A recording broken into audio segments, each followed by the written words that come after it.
요즘 예금 금리도 작은데 세금까지 떼니까 좀 억울하지 않습니까? 비과세를 가져갈 수 있는 것들이 있어요. 있어요? 아직도? 네. 3만 원까지 비과세, 3천만 원까지는 아직 가능하다는 겁니다. 수익이 나는 거를 배당을 해주는구나. 생각보다 많이 올라갑니다. 아니 ETF보다 더 나은 것 같은데 수익률이요?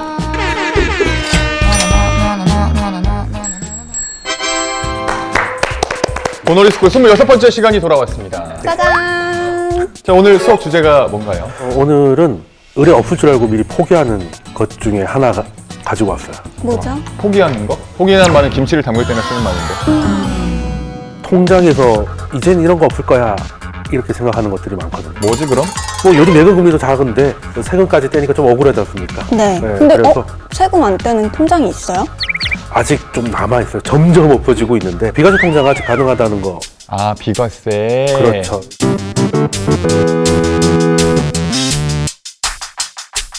비과세다 하면 보통 다 한 번씩 가입하지 않나요? 근데 잘 몰라요. 네. 하긴 뭐 저만 해도 비과세는 연금, 제가 회사를 다니다 보니까 회사에서 연금 저축, 연금보험 저축 들으라고 해가지고 그걸 들었거든요. 근데 그게 비과세가 혜택이 있더라고요. 네, 연금 상품은 비과세가 있는데 납입 기간이 5년 넘어야 되고 네, 맞아요. 그리고 10년 지나야 이제 비과세가 됩니다. 그리고 이것도 저축보험이 있고 연금보험이 있어요. 근데 저축보험은 직장인들 대부분 보통 한 33만 원에 다 하잖아요. 1년에 400만 원까지 소득공제가 예전에 됐었으니까 사실 이거 나라 돈 타먹기가 쉬운 게 아닙니다. 그쵸.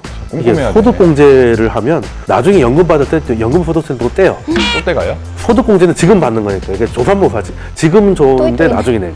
그거는 이제 사실 장기적으로 불입을 해야 되는 거잖아요. 그거 말고 그렇게까지 길지 않지만 그래도 이제 비과세를 가져갈 수 있는 것들이 있어요. 있어요. 아직. 네. 일단 은행권이 없습니다. 어디 권에 있어요? 네. 금융권은 뭐 1금융권, 2금융권 뭐 이렇게 나누기도 하죠. 1금융권이 이제 우리가 생각하는 은행이고 뭐 KB은행, 하나은행, 2금융권은 이제 그냥 우리은행. 캐피털이라고 하죠. 세 번째는 이제 론이라고 네. 하죠. 대부업체. 네, 그러니까 함은 그냥 인생 설명하고 모르시는 것까지 제일 좋고 보통 이제 제2금융권 하면 대표적인 게 협자 들어가는 거 맞죠. 수협, 농협, 협 있고 신협도 있고 새마을금고. 네, 새마을금고 있고. 그러니까 은행은 아니지만 은행 같은 역할을 하는 애들. 상호저축조합이야. 상호금융조합이라고도 하고. 또 상호란 말이 뭐겠어요? 서로의 돈을 모아가지고 이제 서로가 이제 한다. 요런 거거든요. 근데 이게 예전에는 좀 이렇게 비과세가 한 3천만 원까지도 되고 막 했었는데 크다. 지금은 좀 많이 내려갔죠. 얼마까지 가능한가요? 1,000만 원까지. 그리고 3천만 원까지는 이제 농특세라고 해가지고 우리 이자 소득세 몇 프로라고 얘기합니까? 왠지 한 3% 정도 할 것 같아요. 그럼 얼마 좋겠습니까? 15.4%예요. 14% 더하기 농특세 1.4가 붙어서 그냥 합쳐서 15.4%라고 하는데 그래서 1,000만 원까지는 비과세고 나머지 3천만 원까지 이제 1.4% 농특세만 내는 이런 게 상호저축조합이나 이런 데서는 아직 가능하다는 겁니다. 근데 여기도 예적금 같은 게 가능한데 여기는 조합이라고 했잖아요. 네네. 조합원이 돼야 돼요. 그러면 가입할 수 있는 사람이 많이 없네요. 농협도 협동조합인데 내가 농협에 들려고 농사를 짓진 않잖아요. 그쵸. 조합에 출자를 하면 내가 조합원이 되는 거예요. 그러면 농협을 이용하려면 농협에다 돈을 내야 돼요? 그렇죠. 출자금을 예를 들어 1,000만 원 내면 그 출자금 통장이 비과세가 되는 거예요. 제가 처음 만든 통장이 농협 통장이었거든요. 근데 처음에 가입을 하려면 10,000원인가 이렇게 네. 냈었어야 했어요. 사실 여기에 협자 들어가는 것 중에서 농협은 조금 이제 은행이라고 봐야죠. 농협은 또 단위 농협이 있고 맞아. 중앙회가 있어. 농협 중앙회는 그냥 시중은행이에요. 조합원이 되면 예적금도 따로 가입할 수 있어요. 출자금 통장이 있고 예적금이 따로 있는데 여기 예적금은 또 세금이 똑같이 있으니까 일반 시중은행하고 이자가 똑같으면 여기 요인이 없으니까 안 올 거 아니겠어요. 이자는 조금 더 주죠.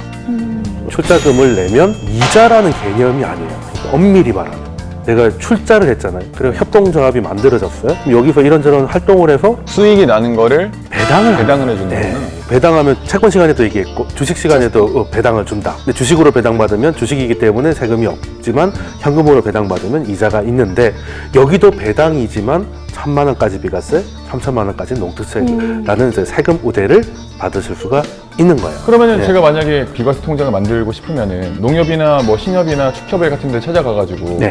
비과세 통장 만들러 왔습니다. 이렇게 얘기하면 바로 만들어주는 거예요. 일반 은행이랑 똑같은 거죠? 그렇죠. 근데 엄밀히 말하면 개념이 좀 다르다는 거예요. 일반 은행은 그냥 예금, 적금 혹은 뭐 요구불 예금이라고 해가지고 그냥 수십질금 통장을 만드는 거고 여기는 협동조합이기 때문에 조합원이 되는 절차로서 출자금 통장을 만들고 그 통장은 비과세가 되고 추가로 예적금도 가능하고 그리고 나중에는 이제 대출도 가능합니다. 여기도 혹시 그런 거 가능해요? 그 5천만 원까지 보장해주는 거 있잖아요. 여기에 예적금은 보장이 되는데요. 출자금 통장이라고 해서 비과세 되는 거는 예금 적고가 되지 않습니다. 그 협동조합에 내가 출자된 거기 때문에 출자금은 보호가 되지 않습니다. 3천을 넘어가면 혜택이 없어요. 3천까지가 혜택이기 때문에 비과세가 점점 줄어들잖아요. 이 혜택이 2020년으로 종료됩니다. 아예 없어져요? 그럼 이거 왜 알려주시는 거예요? 이거 2020년 정도 되면. 그래도 의미가 있는 게 14% 더하기 1.4에서 15.4를 똑같이 부과하는 게 아니라 9% 더하기 0.5에서 9.5예요. 저렴한 거죠, 과세 비율이. 그리고 처음에 이제 경제활동을 하면 최소한의 비상금을 만들고 그 비상금은 내가 잘 쓰지 않는 그런 은행에다가 인터넷 뱅킹 이런 거 하지 말고 이제 묻어두라고 말씀드렸잖아요. 그 용도로 쓰시면 좋겠어요. 이건 예적금이 아니잖아요. 네. 인출하려면 출자금이기 때문에 결산한 다음에 줍니다. 아, 그럼 좀 나중에 받을 수 있는? 많이 나중일 수도 있어요. 그러니까 2월에 주로 이제 결산총회를 하거든요. 아, 1년에 한 번 받을 수 있는 거예요? 그렇죠. 그러니까 얘는 그냥 묻어놓는 개념으로 봐야 돼요.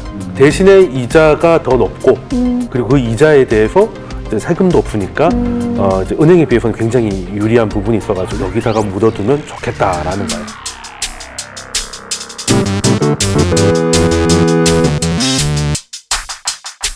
제작진분들이 주신 사연이 하나 있어요. 네. 새마을금고 출자금 통장에 5년째 1,000만 원을 넣어두고 있는 친구가 이자만 무려 200만 원이 넘는다는 뭐? 말에 진짜 그 정도 돼요? 와. 저 역시 바로 출자금 통장을 개설하고 500만 원을 넣어두었습니다. 그게 벌써 1년이 되었고 얼마 전 출자 배당금 19만 원과 이용고 배당금 4만 6천 원을 찾아가라는 문자가 왔는데 출자 배당금은 뭐고 이용고 배당금은 뭔지요? 야, 근데 1년 만에 거의 한 20만 원 번 거네, 500만 원. 그러니까 이거는 적금 예금 가입할 때 연금리 얼마 딱딱 정해져 있잖아요. 근데 이건 그건 아니에요. 출자 배당금은 말 그대로 내가 출자금을 냈으니까 그러니까 배당이라고 하면 결산을 해서 우리 조합이 이 돈을 모아가지고 어느 정도 수익을 냈는데 그래서 올해 배당은 얼마입니다 라고 1년마다 결정하는 거예요. 그래서 성과가 좋으면 이거보다 더 받을 수도 있어요. 그리고 그 1,000만 원까지는 아예 세금이 없는 거죠. 진짜 좋은데? 배당률을 높이는 뭐 그런 방법 같은 것도 있나요? 네. 이용고 배당금이라는 거는 그걸 좀 더 적극적으로 하기 위해서 이것도 통장이니까 급여 계좌로 시작한다든가 아니면 관리비, 통신, 뭐 카드 결제라든지 이런 것들을 많이 그 통장을 적극적으로 활용하면 우리 CMA나 일반 은행도 그런 거 하면 이자 조금 더 주죠. 우대금리 해주잖아요. 거기 똑같은 거야. 생각보다 많이 올라갑니다. 꿀팁인데. 네, 그렇게 진짜 해놓고 이게 같은 새마을금고라더라도 이게 지역마다 달라요. 전화를 한번 해보는 게 좋아요. 작년에 배당금 얼마나 나왔는지 물어보면 이게 인터넷에 나와 있는 건 이제 중앙회고 지점에 전화해 보면 약간씩 차이 있어요. 물론 과거에 배당이 높았다고 해서 올해도 똑같이 높다고 보기 어렵지만 그 패턴을 볼 수 있잖아요. 잘하는 데가 계속 잘할 거니까 이제 그런 것들은 조금 전화를 한번 돌려보시고 하시는 게 도움이 될 겁니다. 진짜 부지런해야 되는 것 같아요. 돈 벌려면. 네, 중요한 거는 이게 배당금이 네. 나온다고 문자가 와요. 네. 그러면 이제 가서 바로 찾아야 됩니다. 바로 안 찾으면 안 돼요? 안 찾으면 출자금으로 들어가 버려요. 다시 먹는 거예요, 거기서? 아니, 먹는 건 아니고 네. 출자금으로 들어가니까 출자금은 커졌는데 아까 말씀드렸죠. 출자금은 인출이 안 된다는 거. 나는 어차피 이 이자 뭐 쓸 일 없어. 계속 그냥 복리로 불릴 거야 라고 하시는 분들은 사실 그걸 추천드리는데 그래도 1년마다 한 돈 1,000만 원 넣었는데 뭐 한 돈 100만 원 정도 타오면 굉장히 기분 좋잖아요. 좋죠. 그런 것들은 이제 느끼시려면 날짜가 찍힙니다. 문자에. 그때 빨리 가셔야 돼요. 근데 이게 갑자기 내가 투자를 했던 그 지점이 망하면 어떡해요? 보호가 되지 않아요? 그러니까 출자금은 보호가 되잖아요. 그 협동조합에 내가 출자된 거기 때문에 예금보다 더 많이 받을 수도 있고 막말로 부도가 나면 뭐 내 돈도 같이 위험해질 수도 있는 거죠. 근데 그냥 없는 셈 치고 묻어두면 이게 뭐 소득공제 받는 것보다 더 나을 수 한 있어요. ETF보다 더 나은 것 같은데, 수익률이요? 1,000만 원 정도 딱 가입하기 딱 좋은 것 같아요. 네, 그 정도 하면 딱 깔끔합니다. 이게 순서가 있는 거예요. 비상금, 그 다음에 첫 번째 목돈이 이거, 그 다음이 투자 ETF 이렇게 가야 되죠. 아.